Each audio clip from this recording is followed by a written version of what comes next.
Welcome to the Beat Goes On podcast. This is Emily's third time on, and this is her third. Well, I mean, this is your third store in town. You sold one. Yeah. But this is funny. Okay, so I'm just going to come right out and say I have also been her realtor, and this idea was 500 other ideas. Yeah. No, that's exactly true. So we're sitting in mess hall. We're wearing mess hall hats. It's the cutest concept.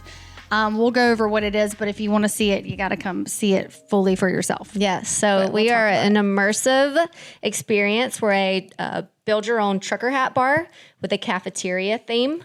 So it's definitely a little out of the box, but it's very fun. We have kind of been test running the Build Your Own Trucker Hat Bar at East and Up, our vintage store on Liberty Street, for a couple months with vintage patches. And I think that was like what kind of gave me the confidence to like move forward with this concept, was just being able to like see the customers and see how much fun that they were having with the opportunity to customize their own hats.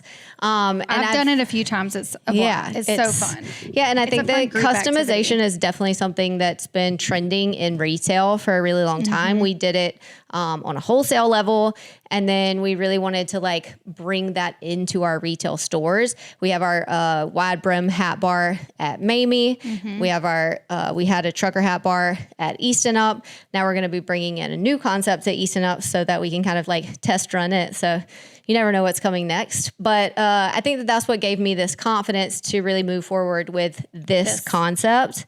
But you're right. Yeah. I mean, I think that, I'm a very creative, big thinker. So like this particular idea, like you said, I would call Michelle and she's like, so, tell me what you're looking for, like what square footage. I'm like, I mean, it started with, I need 10,000 square feet. Yeah, right. 30,000 square feet. She really wanted to do an experiential retail. That's what she wanted to do. Experiential retail from, some of her other businesses. And like she said, things that she's brought in, styling, the Airbnb experience. She's one thing I love about her is she'll learn from everything and grow and evolve it into her own creative idea.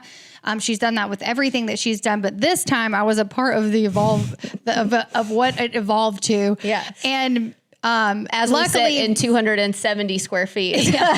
Luckily, we're sitting in 270 square feet. And originally it was like, I need 5 to 10,000. I mean, it needs to be big. And I was like, what in the world? Yeah. So we're in 270 square foot of space. And it's nuts, but it is cool to see. Luckily, real estate is not my first. It's not really my primary source of income. It's something I enjoy doing. I specifically love commercial real estate and I like helping fellow entrepreneurs. And it's not like a get rich thing for me. I just really enjoy doing it.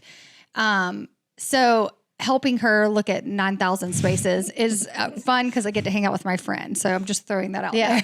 And I mean, I was always up for anything. But it's tricky being an entrepreneur, especially like, a small business, not on a corporate level. It is difficult to, have the deliverables that these commercial agents want you to have to be able to take on some of the spaces. It doesn't make any sense for the city. So as a commercial realtor, it's really frustrating to help a local business and entrepreneur. In fact, to the point where I have scaled back on it because it infuriates me and I don't want to live my life that way. I'm not even joking. It is despicable, disgusting. I can't the way that the building owners, the city, I can't even know if I blame the city. It's just an odd chain of events that has happened from the last 5 to 10 years in downtown Savannah, really touristy area, mind you, that loves the locals. In fact, no big boxer has done well or will do well here. I mean, I don't know the future, but they're currently not doing well, and no one in the past has done well. So when the big box people come through, Savannah is small and people come here for the locals. I think that and they're traveling outskirts for it because it's not provided for them downtown, which is a shame. I think that big businesses look at Savannah and they see it as a whole. But really, to be successful as a business in Savannah, you really have to understand the customer. Mm-hmm. And I think that that's in any market, which is one of the reasons why I really love this concept so much, because we can really offer the customization to any type of person who is visiting Savannah. So we've got, bachelorette friendly like patches and things. We have some things for kids. There's still Savannah things, and it's right. Not we have like, things for guys. We have things for girls. It's customized to right. the customer. It's all like very like And I think that Savannah is the tourists that are coming to Savannah it's different. We're not Charleston. We're not New York. So I think that a lot of times ain't nobody shopping at Louis Vuitton. Yeah, no, not in Savannah. So I think that people kind of look at it and see like this big successful growing city, but you also have to look at like, who these tourists are and what they're coming here for. Right. And a lot of times, they're coming here to, party in the streets, have their like solo cups, have a good time. So, luckily we have business owners like Emily in Savannah, who are creative, and that is who I choose to work with. I don't want to work with the loft.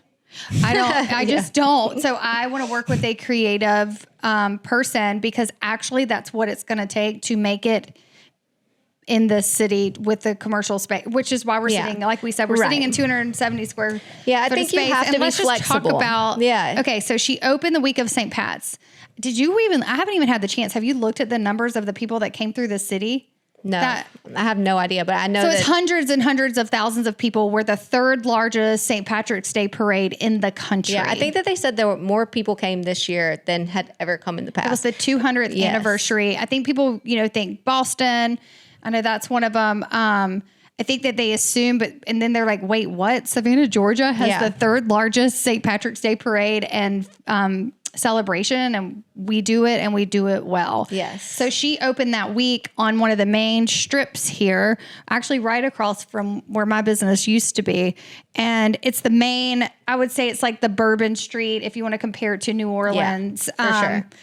And it is the party street. There are a lot of bars, a lot of nightclubs right here on this strip. And there are several businesses, and she's within this really awesome space that used to be a cigar shop. That's what I remember it being. Yeah, it was something that's else what after. I remember it. Yeah, it was a little boutique afterward. I always refer to it as the little cigar shop. But yeah. So we had planned on opening March 1st. We got the keys to this space February 1st. Actually, it was a few days after. So but I knew that we had to be open for St. Patrick's Day. It's the busiest time in Savannah. It's definitely the opportunity to make money is like wild. So 1 month, no concept, no idea, no brand colors, no palette. Like we like to turn a space over this fast. I know it's little, but it is. I've seen her do it. She does not waste time, and she does not waste money. Yeah, that's valid. I've gotten lost with her in a car before, and she does not like wasted time. I saw it all over her face and heard it in her voice. So, but what that is good for is this. You turn the space over very quickly to immediately start making money. And so that, and she did. Yeah. Yeah, for sure. I think that, what is so unique about this concept too, is that, like I said, it is super flexible, but when we looked at the space, I really developed the concept to fit the space. As Michelle said, we had a lot of time looking at real estate, and a lot of roadblocks. So when there was something that became available that, that one, they were like willing to take on like us as a client or customer. And then also like, a proven business owner for 10 years in Savannah, we have to prove that's just, but that's, it is. But, so as I came into the space, 270 square foot, very small, our other two stores, and the store that I had previously, all of them were over 1,400 square feet. So this was the first time that I had really like challenged myself to put all of these big ideas into this tiny little space. But I do think that, that is why it worked out so well, because I really developed the concept around this space. So whenever I walked in for the first time, I knew that we had to have a plan. With anything this small, you have to have a plan, and you have to have the way that you're going to with the foot traffic on this street, like to make it work, it had to be cohesive. It had to, and we had to have a flow. I wish you guys could see. I know on YouTube you can see some, but we'll do like a little tour. Yeah, she did a really, really, really good job. Yeah, so that's where the cafeteria theme came from. Was really incorporating that flow into the space. Like, how are we going to move our customers in this very busy area? How are we going to move them through this very small space? Right. So we kind of came up with this concept of the cafeteria, because obviously in a cafeteria, you get your tray and you go through the buffet, and then you go through the next buffet, and then you go check out, and then you get your bag and you leave. So just made sense. Right. It made sense. So that was really like, and of course she's creative, so artistic, creative that it was the cutest thing I've ever seen. I mean, you give me a concept and we're going to run wild with it. Yeah. So like, so cute. And this has been so fun because it is very much my personality is, the bright colors and like very kitschy and, everything is an opportunity for like a meme or a pun. Like it's like, it's so fun just to like kind of go wild with it. And we've had a blast. Yeah, for sure. It's so cute. So talk about your numbers that week, because there's a couple of things I want to touch on the podcast as a Savanian, as a realtor. There's a few things that I want to touch on just because I want anyone with an idea and a dream to be aware of the challenges and the roadblocks, and then what is so inspiring about you, or what is so impressive rather, is that you became creative and made it work. And so there's going to be a dreamer listening to this podcast who has an idea and has hit those roadblocks and gave up because I've seen it. Yeah, I've had clients that just moved on to different cities or just went back to their day-to-day job. They literally gave up because of the roadblocks, which is sad. I mean, shame on those property owners who aren't creative. Right. But I want to talk about your numbers that week because it's proof that you should listen to the creative at times. Like you just should. So let's talk about the foot traffic and the numbers. Yeah. I saw a quote yesterday that said, if you don't take risks, then you'll end up working for someone who did. Yeah. And I think that that's like the biggest thing. Like it's so important, to take risks, to put yourself out there. Yeah, you're going to hit roadblocks. Yeah, things aren't going to work out. But it's my favorite part of business is to take those roadblocks and figure out how we can do it better, how we can get around it, so I think that that's like, it's part of being a creative and part of being an entrepreneur is when you hit that roadblock, figuring out the way around it. And that to me is like what makes everything so fun. But yeah, we opened, we had planned on open March 1st, but, things were running slow. So we did end up opening that Monday right before St. Patrick's Day. And there were a lot of tourists in town. And so this is a new. I was noticing it early in the week on my side of town, which is not in the heart of, she's in the heart of the touristy district. I was noticing the overflow on that part of the historic district. Yeah. So it was pretty exciting, but also this concept is new. We have a lot of like digital aspects of it that we hadn't really like road tested. We're using we're using a restaurant point of sale because we have this restaurant concept. So the way that we're doing it, where you like, it prints a receipt and you can, it has all of this like digital part of it with QR codes that you scan. All of that went out that window that day. I was like, okay, we don't know what we're doing. We're not ready, like freaking out. But we made it through that day. The digital world. Did you just ring it up regularly? Like I was like tomorrow. But one of my girls, Liv, who is adorable and awesome and also like cute on TikTok, was working in here on that Tuesday. And as she's like in here, she's like making a little TikTok just for herself. We didn't have a TikTok up no yet. Business. Yeah. Like, just personal TikTok. We didn't even have a website, like really like this was not yet. planned. It was not planned.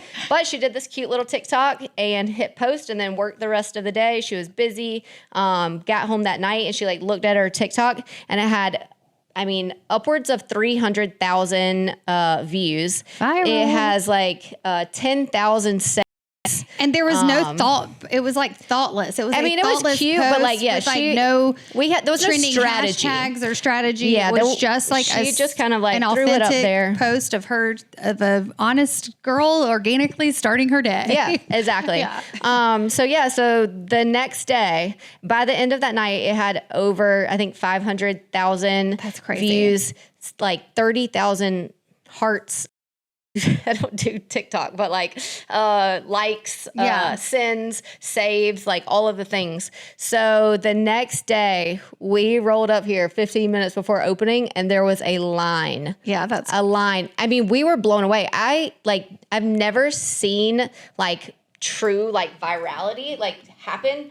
And everyone who came in that day was like, we saw it on TikTok. We saw it on TikTok. We saw it on TikTok. I didn't even know that TikTok was that powerful locally. I always thought it was more of like online because it's massive. It's global. It's, so that was a huge eye opener to me after talking to you about it. Cause I was like, dude, I thought it was more like global, like not you and I would never go on TikTok to find somewhere to go. Yeah. In the city. We would go Google. Hundreds of thousands of people. That's amazing. Absolutely go to TikTok really to figure out what to do. For people who think it's dumb to be on TikTok. Yeah. No, absolutely. So that the next day, I mean, every single day of St. Patrick's Day, and it wasn't just locals, also I know. I tried to come see you to support you and I couldn't get in here. Yeah. We have a friend who drives for Uber and was driving from the airport and she was like trying to like promote the business, like tell people to come. Every girl that she picked up was like, oh, we already know about it. We're already going there. So I think that, cute. I mean, it was pretty wild, but I think that it's also, it is an experience and people are looking for something to do. They're not hashtagging like where to shop. They're hashtagging what to do. Yeah. And I think that that is the difference in this type of retail is that we are really offering an experience with a tangible product as a takeaway. So it is a retail store because you are buying a product, but it has that experiential aspect to it, which I think is so important in retail. I think any retailers who are in the market today really needs to be looking at how they can That's incorporate. Where I was going next. Yeah, yes. how that they can incorporate this experiential aspect into their business because shopping is boring. There's so much competition. There's, a million things out there. Amazon. There's rental services. There's, so just walking into a store and flipping a rack is boring. If you continue with that model, your store will not be successful. Nope. So like everyone has to be evolving into this Every new retail space that stays busy downtown, the boring ones are empty. I was thinking that on my walk here as I was walking past tons of businesses that are paying $55 to $75 per square foot on that street and they're empty. And I'm not going to like call people out, but I spoke to a couple, even the local business owners for St. Pat's. And I was like, were you so busy? And they were not. And there were hundreds of thousands of people walking past their store and they were like, nope. Yeah. Nope. They and it's because, like you said, it's boring. Well, I think that you have, and I should take that back a little bit because I don't think that everyone has to be experiential, but you have to have a gimmick. There has to be something that makes you stand out like beyond everyone else on the street. Like a simple wall for posting. Like there's a lot of small things that like any store can do to like bring this in. I mean, I think that, a strong social presence, like there's a lot of things I shouldn't say that like, but for me, the experiential aspect of it is something that I really enjoy. I love delivering a feeling. What brought that on? Was it the original Airbnb experience? I think styling? That, it's always been my brand to, I've always been more focused on the feeling than on the product. Yeah, I love that. Yeah. I love, when we do these music festivals, like it's such a big part of our brand because we're able to bring people into this experience that we're having with our, doing the free glitter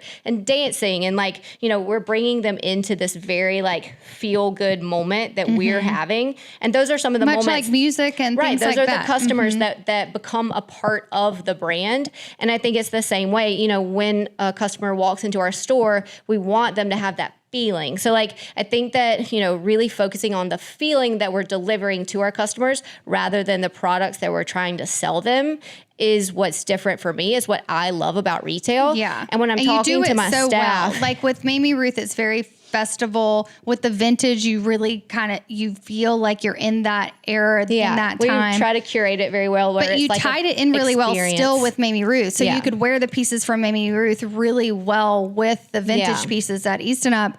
And then this is like a kid in a candy store to me. Like this is like little Emily's dream come true. Like this is so fun. Yeah. So this is very like being a kid again, but walking away with a badass merch that you designed. Yeah. So you did, as far as a feeling goes, you have, I guess that I just aha moment just now. You've done that with every business that you've had and you've done it well. And that's what that's when I meet with my employees and my staff and we're talking about, like how we're going to get better and how we're going to, be able to deliver more for our customers. It's like, how can we make them feel more? And though all of my brands are so different, like they all have very different aesthetics, the feeling that you get should be very similar in all three different spaces. Right. Because that's what we're really wanting to deliver, is that feeling. So, by growing the brand, we're just really giving customers the ability to experience us on these different levels. Right. So this is just one of our touch points, but we want them to be able to experience it at every store. And so we're, really evolving the experience and the feeling that we're able to give them because we're giving them a variety of experiences. Right. So, I think that I say experiential retail a lot and, immersive and all of this, but it really is because the feeling of the experience is what I see as our product. You have to have that now. You have to have that. You just do. Things are so accessible and so easy to get now that we need that. I mean, I need that as a human when I buy something. You just need that now because everything's so accessible and easy to get. It's almost like boring to shop. Right. I mean, everything is so accessible except for happiness, except for joy, except for, your house can be full of clothes and you'd be the most miserable So human I think that, what we really, really want to focus on is bringing these the moment of happiness into our customers' day. And that's what, if you look around, this place looks like a gumball machine. So it's definitely a place that is delivering happiness. It brings out the kid in you, but you can leave with a really stylish, it's genius, which is why I'll go back to it, which is why, she had such a successful first week and, Emily and I are best friends. We were very soulful friends. I call her when I have some deep shit to get out, but also creative things. I love to hear her brain go wild. It's so fun for me as her friend to be able to enjoy that. I never get overwhelmed by it. I'm like, give it to me. I'm like, give That's it to me. because your brain also is going wild most of the time also. So, again, I'll go back to the real estate stuff just because it's something that I'm passionate about. And I would like to touch on, there was a space that would have been perfect for this on Broughton Street, which is the main shopping street. They're about, give or take, 18 spaces owned by a bank, which was previously developed by a buyer who came in my opinion, the group that came through originally overpaid for these properties. When you overpay for a property, the property value goes up, the price per square foot goes up for leasing, and then brought in a ton of big box. In fact, there was some contract, and again, it pisses me off, so this is my vague knowledge of it. There was some mutual contract with Tanger Outlets in Pooler. So the same brands that were on Broughton were somehow tied to something in Tanger. Which is so opposite of downtown Savannah. Right. So these big bucks came in, these 18 property that they gladly paid. So the commercial rent went up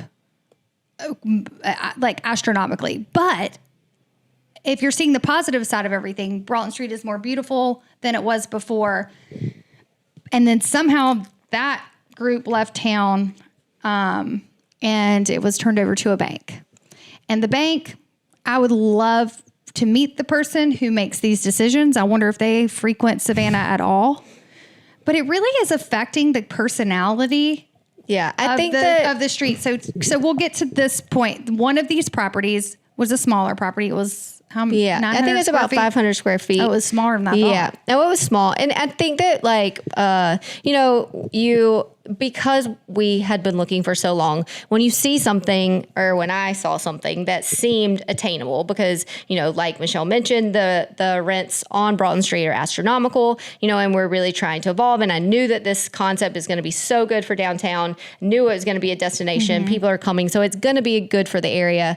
And so, but I know that, but no one else, I didn't have the visuals yet. I don't have anything to show. So I think that, seeing a space that I knew that we would be able to step into, like everything financially. She's done has lasted and is still standing and does well and is popular in town. So as a realtor presenting a space, it's a no-brainer. Like, she does really well. Her businesses do well. So I get that you didn't present the visuals for it, but had the homework been done and it had been presented properly, it doesn't make any sense why it was turned away. Yeah.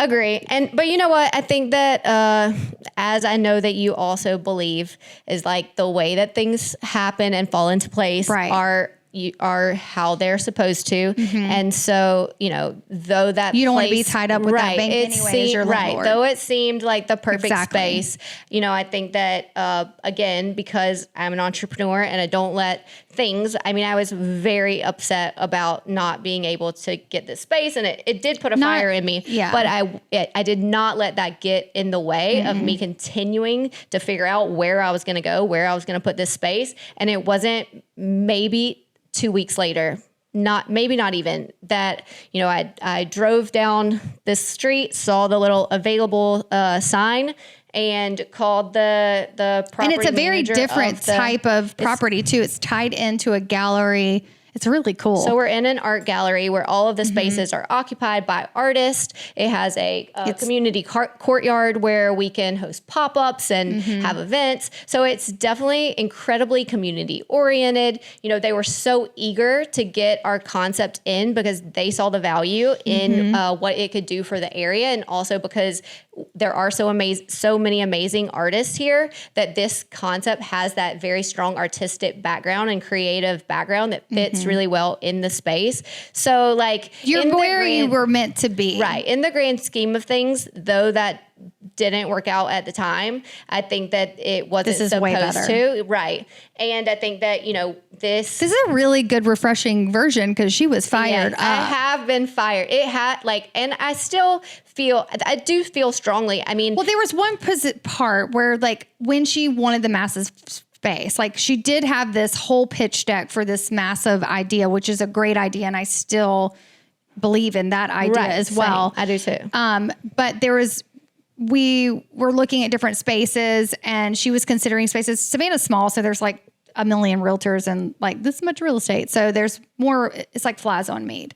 But she was passed off on a space, and this is very awful to me. There's a space there's been no work. It's in a great part of downtown in a very, very high traffic touristy area near the river, and it was falling apart. It needed so much work. It probably needed, you said $30,000 worth of work. I said, no, I got a quote. It was 30. Yeah, we had a quote, but it was like, it would have been 30 to 40 at least. And then you always have to double that in any kind of construction or turnaround. You just double it. It is what it is. And then you have to add time because permits and all of that. So she kept getting passed off in these spaces. So pretty much what a landlord wants you to do, and I get it, they want you to go in, beautify the space to make the space more valuable, pay market rents. And why the hell are they doing this to the little locals? Right. I think that that's the thing that really that I felt so passionately about, is that as a business owner in Savannah with multiple stores, like, we want people to come to Savannah, tourists, and walk the streets and see all of the cool little concepts and like unique That's shops. what people want. That's what people want to see. That's what I look for when I visit other cities. You don't want to go into the Gap. You don't want to go Gap into factory. Right. Like you don't want to go into these big box retailers in a new place that you're visiting. So for me, I want tourists to continue to come to Savannah because there are so many cool and cute and quirky little shops. So if it just continues to get harder and harder for a small business, especially someone like me, right? Especially someone like me who does have an established, portfolio of stores that I've been running for over 8 years. Like if it's that hard for me, then no one is going to be able to start as a small business. And that is, to me, is really disappointing. And I think that's where a lot of my anger and that fire came from. Yeah, we had lunch last week and I was like... but I do think that... I get equally as fired up about it. I get so fired up about it that I have scaled back from doing real estate because I am a firecracker and I was just mad all the time. Right. But I do think that with that being said, that there are still places, I haven't walked into City Market in a long time. And when I drove by, and then also when I walk around, there are dozens of art studios with the artists and their work. And it's such a beautiful space. And, this is a very cool area. You belong here. Like, this is great. And this is something that is supporting local artists. And they have, a promotions team, an advertising team that is like there for us and supporting the artists. They're doing events and things to also promote the artist in the building. So I think that, there are always going to be big, mean, like giants who are always going to be in every city who want to take over the city. And then there's always going to be, there are good people who are out there. You just have to really keep your eyes open and looking for those opportunities and have conversations. Have the tough skin. Try to enjoy the journey for what it is. Yeah. But like having conversations with people as you run into them, whether it's, real estate agents or, anyone that you come in contact with, really telling them what you're looking for, because you never know who might have the connection that could help you get to the place that you're, eventually supposed to be. And this is why this interview was so important to me, because this is what you did. And I was as equally frustrated watching you try to find space for I'm telling you, she's going to end up with like 30,000 businesses. She's like the idea queen. I love it. If we had the space for all of her ideas, she would have 10 more businesses in town. And the town is suffering from not having these ideas and creatives like Emily be in more spaces in the city, because you do bring a very special, she loves Savannah. Savannah's done a lot of beautiful, things for her and her business and to help her grow. And she just wants to do more here. Yeah. And just want to, but you have to keep your tough skin and keep looking. Yes. And I've watched her do that over and over and over again. I mean, Starland Stranger is a very creative space. I remember showing you that. Yeah. You saw it. Yeah. And it was a big pink house. Yeah. I mean, she sold that to her business partner. For sure. And it's still an amazing space. And they're doing, it's so cool. And Marguerite's opening another space across the street. Right beside it. Which is also amazing. And Marguerite also does a lot for Starland and is really like always delivering. She's really passionate about the area. Yes, absolutely. She does a lot for the for the other small artists in that area who don't have the confidence. And she loves it, and you can tell that she loves it. Yeah, she is very passionate, and I have mad respect for Marguerite and everything that she's done for Starland. Yes. So I think that there are opportunities like that to get into if you do want to have a retail space, hosting pop-ups. There's always, having a retail store is great, but when I started, I also hosted pop-ups at little arts and crafts festivals and would take my 10 by 10 tent every single weekend and put my stuff out there. And, so like it is a process. It's a journey. You have to do all the things to get, it doesn't just... Nothing is handed to you. No. Nothing in business is fast transactional. And even those little things add up. I've, realized that in my own business journey, that the things that seemed like a waste of time one person showed up, actually did get something out of it. It's just not so transactional. And we are so impatient these days because things are so easy, easily accessible.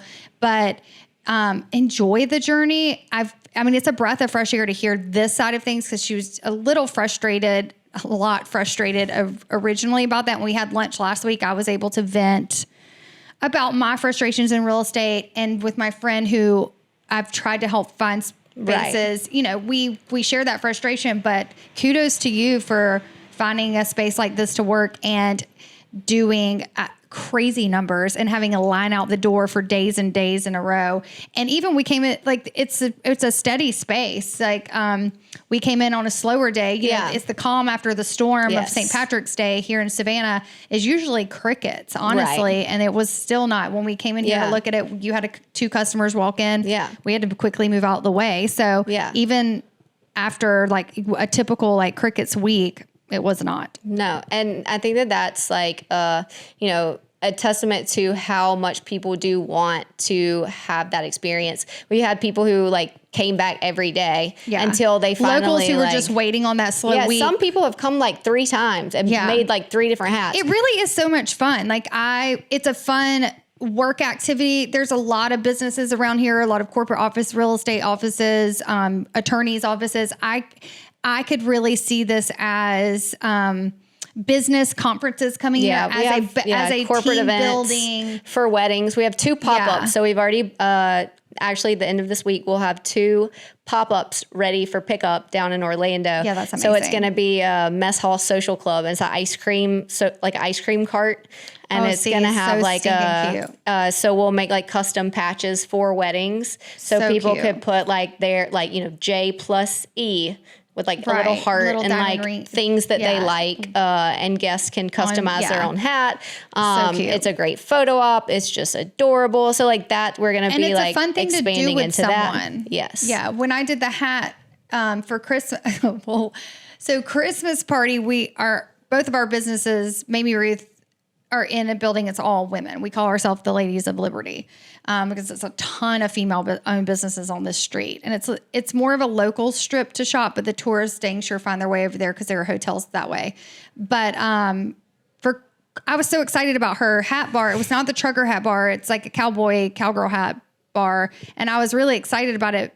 Of all colors, and I'm like the pink queen. So there are all these colors, and so I'm a spray tanner. I spray tan people to come to these events. So my shop is kind of boring during these Christmas parties because they're already sprayed. I've already done my job. Yeah. So like I just hand out champagne and say hey to everyone. And so I took it upon myself to get everyone to do the hat bar. It was awesome. It was packed out. It was amazing. Like I probably had 10 people that I invited. Yes. And it was a good way to bond with my customers. It was just a really fun day. So like my point in saying that is it's something you get to keep forever to remember that moment, whether it's team building, the wedding, the bachelorette party, the birthday party, the divorce party. That's very popular these days. Yeah. But you just get to be creative. But you have that you bought yourself, that you made for yourself as a memory and a bonding experience. It really was a bonding experience with my customers that I invited, and they will tag me when they wear their hat because I invited them. So it's just the little things like that. I was like, oh, I was there. That was my idea. That's so cute. And it looks so dang good on her. That, it makes shopping fun, which is what we touched on earlier. Right. And so that part of it, the feel good, which is what you're saying earlier, but it's really good to do it with someone too. Yeah. And to see what they create, and then you all wear it, and it's a ripple effect. So fun to see all the different people who make all these different hats. We have our most popular pin. This is so funny. Is the I love hot dads. That's so funny. Number 1, I love hot dads. Number 2, I love to make boys cry. And then obviously 3 is like all of the Taylor Swift pins. But number 1 is I love hot dads. It's fun. Yes. So obviously we're very strong with the bachelorettes for sure. Yes, for sure. This town is one of the most desired. It's right in line with Nashville. Yeah. I feel like more bachelorettes come here than Charleston. Maybe more than Charleston, but Nashville is crazy. I said it's in alignment with it. Yes. Not as we're not nearly as big, so we can't even host that many. But we there's some similarities for sure. Yeah. And they're always looking for what to do. But I mean, it's way fun in Nashville. They don't have all the permits and rules we have. You do a damn tractor down Broadway. Yeah. But bachelorettes, I mean, really, they have tractors with hot tubs. I saw it when we were there, when we opened up Beat 10 Nashville. The hot tub is being pulled by the tractor. I mean, sign me up for that. That sounds amazing. We could never do that here. No. Oh my God, no. Can you imagine? I can't. It would be, it's, y'all, if you ever just want to be in like a Judge Judy atmosphere, go to the any Savannah government building. I'm drawing a blank right now. It starts with an M, but it's like where you go to submit to get approval to start a business here. And the things that they say yes to and the things that they say no to, it's mind-boggling. There's no rhyme or reason. It still has some good old boy who knows who stuff in there, which is also what makes Savannah cool. I just got a ticket last week for putting my sandwich board on the street. Don't you have? It was also like during St. Patrick's Day at Easton Up. Oh wow! On Liberty Street, a ticket. Yes, they made me pull my sandwich board off of the street. Yeah, because that's dangerous. Like, anyways, I'm sure I just have to pay $200 and then we can put it back. I'm sure. Yeah, it's all about the money. It's all about the moolah. Well, definitely come check out Mess Hall. Check out Mamie Ruth Easton Up. All of her business concepts are great. I personally, my favorite thing is I like going to her. I own a business. We make these, we have her company make my coveralls. And anytime I want some creative punny t-shirt for spray tan, it's cute and stylish. Yes. It's not just a plain t-shirt. We've had people come in my spray studio, trying to buy the coveralls. And I'm like, these are for spray tanners and social media content. Same. Like, it says Beat Tan Pro. Do you know how to spray tan? Like, no.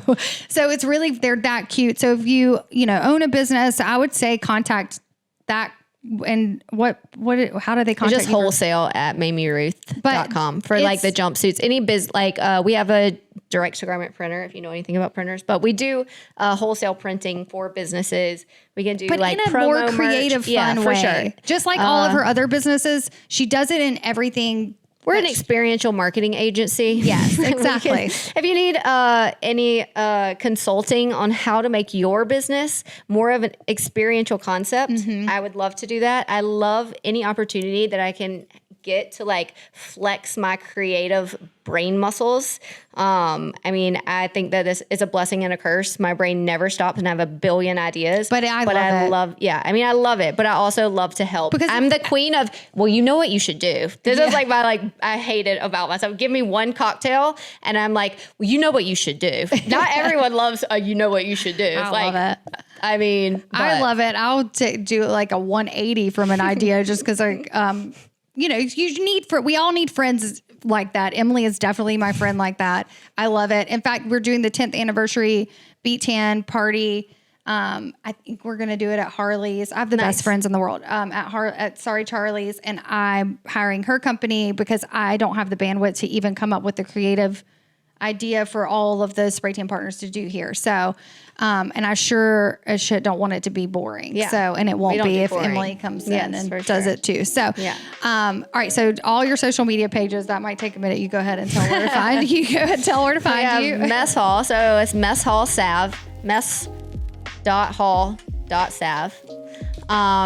For our Savannah location of Mess Hall, Mamie Ruth XOXO is our brand. MamieRuth.mliz is our retail store on Liberty, and then east.and.up is Easton Up. And that's where you can find us. You can find me walking up and down Liberty Street carrying a whole bunch of boxes, but constantly. I was running around like. Well, I've heard people call us ants, and I've heard people call us hummingbirds. I like hummingbirds better. Yeah, I think we're hummingbirds. Yeah. For sure. All right, well, signing out. Thanks for coming by the Mess Hall. I don't think I've ever said signing out. Signing out. I don't ever say it. Okay.